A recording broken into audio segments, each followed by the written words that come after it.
मुख्य परीक्षा का जो पेपर है एथिक्स का, ये जो पेपर का जो क्वेश्चन हम करा रहे हैं, पहले इसकी क्लासेस बनाई थी और अब ये प्रश्न आपको आंसर राइटिंग करनी होगी, ठीक है।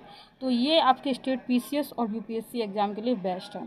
तो प्रश्न हम लोग पढ़ लेते हैं। लोक सेवक द्वारा सोशल मीडिया के उपयोग से जुड़ी नैतिक चिंताओं का विश्लेषण करें। लोक सेवा मूल्यों के आधार पर नैतिक आचरण के लिए दिशा निर्देश प्रस्तावित करें। 150 शब्द में आपको करना है, ठीक है। चलिए, तो एक बार हम परिचय देख लेते हैं। जैसे कि आपने प्रश्न लिखा, ये प्रश्न मैंने बोला, प्रश्न आप लिख लीजिए, ठीक है। प्रश्न आप लिखने के बाद आपको किस तरीके से करना है, पूछा क्या गया है इसमें। परिचय आपको नहीं लिखना इस तरीके से, बस आपको इस तरीके से लिखना है, ठीक है। मैंने पहले भी आपको समझाया था, तो एक बार देख लेते हैं। आपको सिर्फ यहाँ से इस तरीके से लिखना है। देखिए, सोशल मीडिया ने संचार में क्रांति ला दी है, ठीक है, जिससे सरकारी कर्मचारियों को नागरिकों से जुड़ने, पारदर्शिता को बढ़ावा देने और विश्वास बनाने के अभूतपूर्व अवसर मिले। हालांकि ये शक्तिशाली उपकरण दोधारी तलवार प्रस्तुत करता है। इस तरीके से आपको लिखना है, ठीक है। तो इसमें पहले क्या पूछा, सोशल मीडिया के बारे में, ठीक है। तो इस तरीके से आपको पहले सोशल मीडिया के बारे में लिख देना।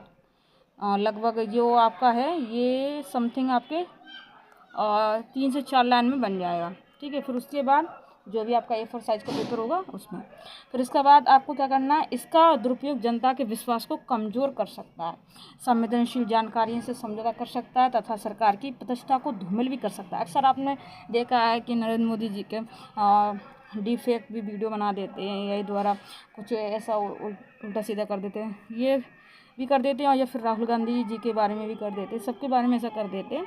तो अच्छा भी है, बेकार भी है सोशल मीडिया, ठीक है। चलिए आगे देखते हैं।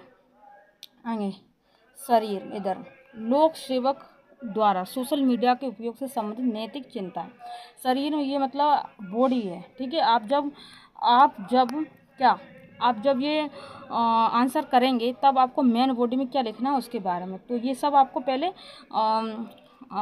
इंट्रोडक्शन में लिखना है, जो मैंने ऊपर बताया था, यहाँ से लेकर यहाँ से तक, ठीक है।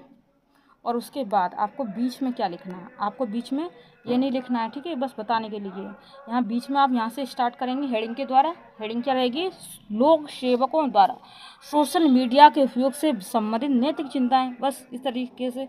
फिर आगे आपको इस तरीके से लिख देना, कोड नंबर 1 पॉइंट डालना, ठीक है, और लिखना गोपनीयता और निजता लोक सेवकों के पास संवेदनशील जानकारी तक पहुँच होती है और वे गोपनीयता दायित्व से बंधे होते हैं। इस तरीके से एक पॉइंट, फिर सेकंड पॉइंट इस तरीके से, जस्ट थोड़ा सा सेकंड पॉइंट में आपको क्या करना है, लिख नहीं पा रहा है यहाँ पे, जस्ट थोड़ा सा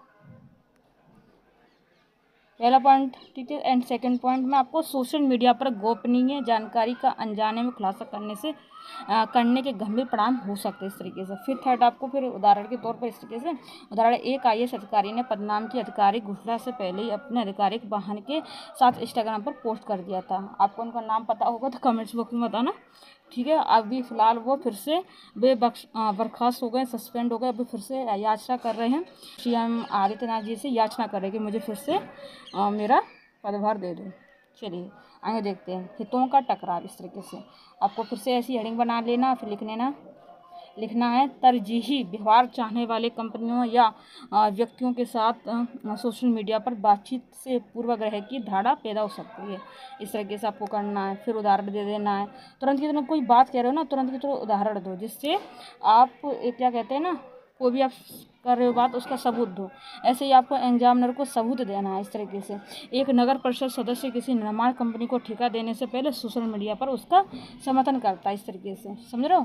फिर आगे गलत सूचना और पूर्वाग्रह लोक सेवकों को विवाद या स्पष्ट विषयों पर तटस्थ बनाए रखने में कठिनाई हो सकती है, जिसमें सम्मिलित रूप से जनता की राय प्रभावित हो सकती है, इस तरीके से आपको करना है, ठीक है। फिर उदाहरण दे देना है आपको, एक पुलिस अधिकारी किसी अपराध के बारे में एक असत्यापित समाचार लेख साझा करता है, जिससे जनता में आक्रोश फैल जाता है। प्रतिष्ठित जोखिम, आई होप आपको क्लियर दिख रहा हो। प्रतिष्ठित जोखिम, अनुचित व्यक्तिगत पोस्ट या ऑनलाइन व्यवहार सरकार की सार्वजनिक छवि को नुकसान पहुंचा सकता है। उदाहरण में फिर हम लोग समझेंगे, एक राजनीतिक की आपत्तिजनक सोशल मीडिया टिप्पणी, जैसे भारत के प्रधानमंत्री के सोशल मीडिया पोस्ट पर मालदीव के राजनेता की हालिया टिप्पणी एक कूटनीतिक संकट को जन्म देती है दोस्तों। तुरंत के तुरंत जो फिलहाल में करंट अफेयर्स चर्चा में रहा वो सब आप दे देखो उदाहरण में, ठीक है। सार्वजनिक विश्वास का चरण, व्यक्तिगत जीवन या पक्षपातपूर्ण पर अत्यधिक ध्यान केंद्रित करने से लोक सेवकों की व्यावसायिकता में जनता का विश्वास कम हो सकता है। जैसे कि उदाहरण, एक सरकारी अधिकारी लोगों से बातचीत करने की अपेक्षा सेल्फी और भव्य प्रवेश वीडियो पोस्ट करने में अधिक समय व्यतीत करते हैं। क्या आप भी जब IAS ऑफिस बनने हो क्या आप भी ऐसा करेंगे? तो मुझे कमेंट्स बॉक्स में अपनी राय बताना, ठीक है। ये बिल्कुल नहीं करना, वैसे गलत बात है, ठीक है। सरकारी संसाधनों का दुरुपयोग, सार्वजनिक संसाधनों का उपयोग केवल सरकारी उद्देश्यों के लिए ही किया जाना चाहिए, व्यक्तिगत लाभ या फायदे के लिए नहीं, बिल्कुल, ठीक है। आगे देखते हैं, कार्य समय के दौरान या सरकारी उपकरणों पर सोशल मीडिया का उपयोग संसाधनों का दुरुपयोग माना जा सकता है दोस्तों। उदाहरण के तौर पर हम लोग समझेंगे, एक लोक सेवक अपने सरकारी वाहन का या कार्यालय परिसर का उपयोग रील बनाने के लिए करता है। नैतिक आचरण के लिए प्रस्तावित दिशा निर्देश हम लोग देखेंगे, ठीक है। आपने काफ़ी, जब आप इंस्टाग्राम पर जाओगे तो काफ़ी आप IAS ऑफिसर या IPS ऑफिसर या SDM DSP आप देख सकते हैं कैसे कैसे रील बनाते हैं, पुलिस वाले भी बनाते हैं उत्तर प्रदेश के खासकर। चलिए, बुरा नहीं मानना, पर ये सच्चा है, ये सच्चाई कड़वी लगती है।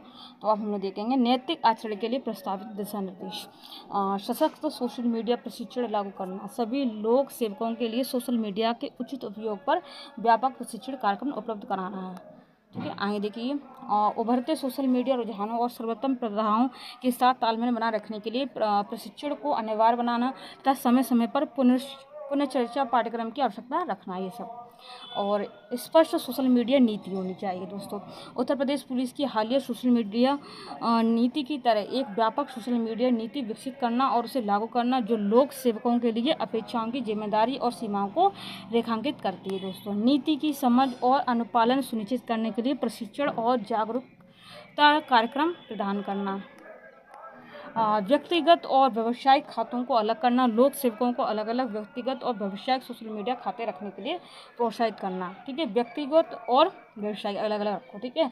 और व्यक्तिगत खातों की स्पष्ट पहचान होनी चाहिए तथा उनका उपयोग सरकारी प्रयोजनों के लिए नहीं किया जाना चाहिए।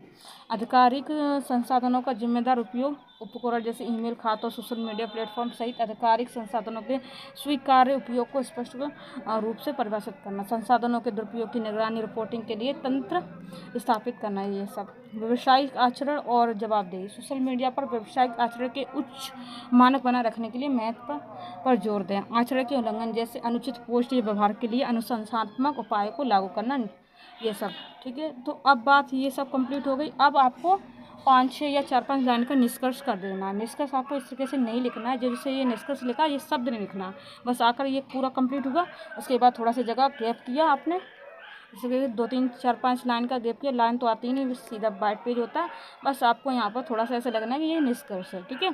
जैसे कि ये लिखा है, व्यापक दिशा निर्देशों को लागू करने और नैतिक सोशल मीडिया उपयोग की संस्कृति को बढ़ावा देने के माध्यम से लोक सेवक ईमानदारी, जवाबदेही और सार्वजनिक सेवा मूल्यों के उच्चतम मानकों को कायम रखते हुए सोशल मीडिया के लाभों का लाभ उठा सकते हैं दोस्तों।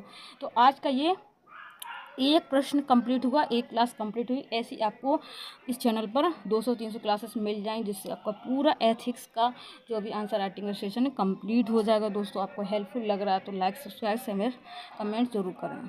जो भी आपकी प्रॉब्लम है बताएं, और PDF के लिए आप टेलीग्राम ज्वाइन कर लें।